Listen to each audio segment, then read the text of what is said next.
নমস্কার বন্ধুরা, Malavika kitchen with village ফুডে আপনাদের সবাইকে স্বাগত জানাই। আজ আমি আপনাদের সঙ্গে শেয়ার করব কাঁচা আম দিয়ে ক্যান্ডি কিভাবে বাড়িতে বানাবেন। আর এই সময় বন্ধুরা আপনারা সবাই জানেন নিজেদের বাড়ির গাছের আমও বড় হয়ে গেছে আর বাজারের আম একদম পুরো সস্তা হয়ে গেছে, সব জায়গায় অ্যাভেলেবেল হয়ে গেছে। এই সময় যদি কাঁচা আম কিনে বাড়িতে ক্যান্ডিটা সারা বছর সংরক্ষণ করে রাখা যায় কেমন হবে বলুন তো বন্ধুরা। আমাদের গাছের আম কত বড় হয়ে গিয়েছে, তো যেগুলো আর কি বড় বড় হয়েছে সেগুলোই পেরে নেব। এই দেখুন দিদি, হ্যাঁ বলো দিদি, তুমি ক্যাই লুকতে পারবে? দেখি হলো না, দেখো জলে পড়ে গেছে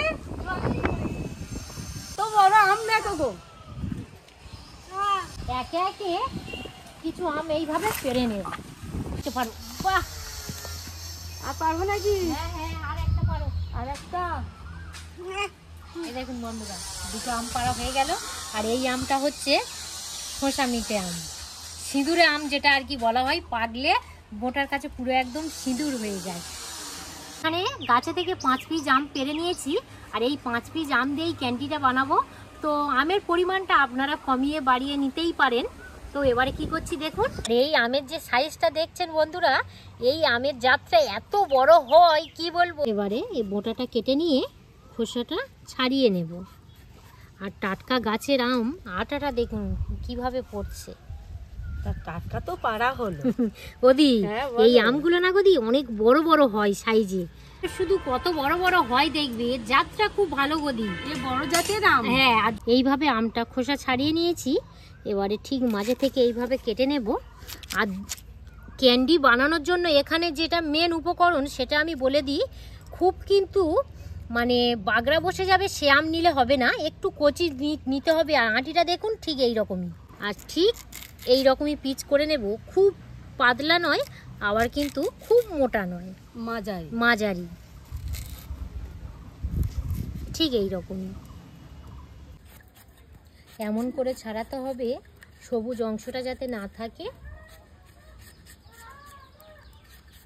এই রকমই 5টা আম পিচ করে নিয়েছি। আর পরিমাণটা দেখুন, ঠিক 5টা আমের পরিমাণটা এই রকমই হবে। একটা পাত্র নিয়েছি, তো এই পাত্রের মধ্যে কিছুটা জল নিয়ে নেব। লবণ ঠিক 1 চামচের মতো দিয়ে দিলাম।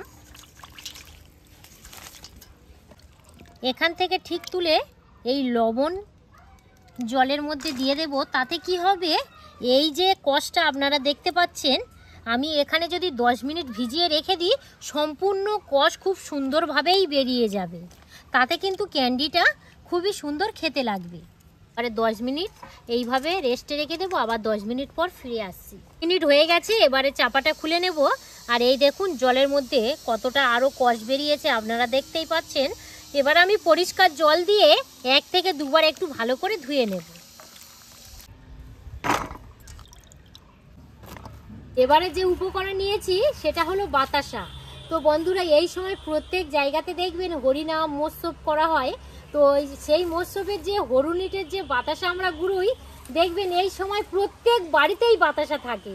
আর আমার ব্লগ চ্যানেলেও কিছুদিন আগে আমি সেটাও আপলোড করেছি যে আমাদের এই মৎস্যবের সময় কি হারে বাতাসা হরুলিট হয়। মালবিকার ন্যাচারাল ব্লগে গিয়ে দেখে নেবেন। আপনারা কিন্তু এই আমের ক্যান্ডিটা চিনি দিয়ে বা গুড় দিয়েও বানিয়ে নিতে পারেন। বাতাসাটা আমের মধ্যে ডাইরেক্ট দিয়ে দেব, দিয়ে এইভাবে হাত দিয়ে একটু ভালো করে সম্পূর্ণ জায়গায় মিশে যায় সেই রকম একটু করে নেব। 5 মিনিট রেখে দেবো। আর এদিকে উনানটা জ্বালিয়ে নেব। সেই সময় উনানের মধ্যে কড়াটা বসিয়ে দেব। কড়াটা হালকা গরম করে নিয়েছি। এই গরম করার মধ্যে ডাইরেক্ট এই মিশ্রণটা দিয়ে দেব। প্রথমত দিয়ে এইভাবে একটু আলতো হাতে একটু নেড়ে নেবেন। তারপরে কিছুক্ষণ দেখবেন অপেক্ষা করলে খুব সুন্দরভাবে গলে যাবে।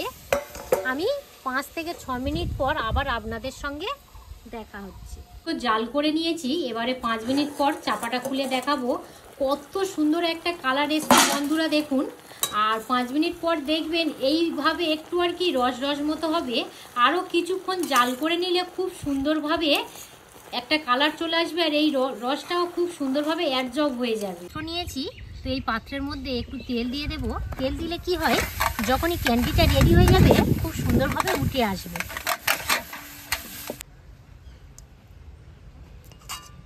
দিদি বলো, কালারটা কত সুন্দর এসছে দেখো। কালারটা খুব সুন্দর এসেছে। এভাবে চামচ দিয়ে তুললে এবারে একটু ছাড় করে দেব। বন্ধুরা, ক্যান্ডির কালারটা কত সুন্দর এসছে। এবার বলে রাখি, আপনারা কিন্তু বেশিক্ষণ ফোটাতে যাবেন না, যেহেতু আমটা কিন্তু খুব একটা বাগড়া বসেনি, একটু কচি মতো আছে। বেশি ফোটালে একদম পুরো সিদ্ধ হয়ে যাবে, তখন আর ক্যান্ডির চিহ্নই পাবেন না। আমরা রোদ্দুরের মধ্যে দিয়ে দেব। পর বন্ধুরা ফিরে এলাম। দুদিন চড়া রোদ্দুরে রেখে দেওয়ার ফলে খুব সুন্দরভাবে কাঁচা আমের ক্যান্ডি একদম পুরো রেডি হয়ে গেছে। দিদি কত সুন্দর লাগছে, তুমি বলো। কাঁচা আমে ক্যান্ডি খুব সুন্দর হয়েছে। কালারটা বন্ধুরা দেখুন কত সুন্দর এসছে। কাঁচা আমের ক্যান্ডি কত সুন্দর হয়েছে আমি দেখাবো। এত সুন্দর হয়, এই দেখুন ভিতরে একদম পুরো জেলি জেলি, মুখে দেওয়ার সাথে সাথেই মিলিয়ে যাবে, এত সুন্দর হয়। না বানিয়ে খেলে আমার বন্ধুরা অনেকটাই মিস করবেন। আর বিশেষ করে এই সময় কাঁচা আমেরই সিজন। এই দেখুন কত সুন্দর হয়েছে। বাড়িতে কিভাবে সংরক্ষণ করে রাখবেন, এবার সেই পদ্ধতিতে আপনাদের সঙ্গে শেয়ার করব। এখানে আমি কিছুটা চিনির গুঁড়ো করে নিয়েছি। এই দেখুন একদম পুরো এইভাবে ডাস্ট করে নিতে হবে। এবারে এখান থেকে একটা করে ক্যান্ডির পিস নেব আর চিনির গুঁড়োর মধ্যে ভালো করে পোট করে নেব। এই দেখুন দেখুন এইরকমই পোট করে নিয়ে এইভাবে একটা পাত্রের মধ্যে রেখে তারপর একটা এয়ারটাইট কন্টেনারের মধ্যে ভরে রাখবেন। একটা বছর ভালো থাকবে। বছর ভালো থাকবে? হ্যাঁ, 1 বছর। হ্যাঁ, ভালো তাহলে দিদি চিনির গুঁড়োটা একটু ভালো করে পোট করবে। আর এইভাবে রেখে দিলে দেখবেন বাচ্চারা যখন তখন খেয়ে নেবে আর কি। আর সব থেকে বেশি বাচ্চারা কিন্তু এই ক্যান্ডিগুলো খেতে বেশি ভালোবাসে। দিদি বলো, কত সুন্দর লাগছে শুধু দেখো এই চিনির গুঁড়োর পোট করার ফলে।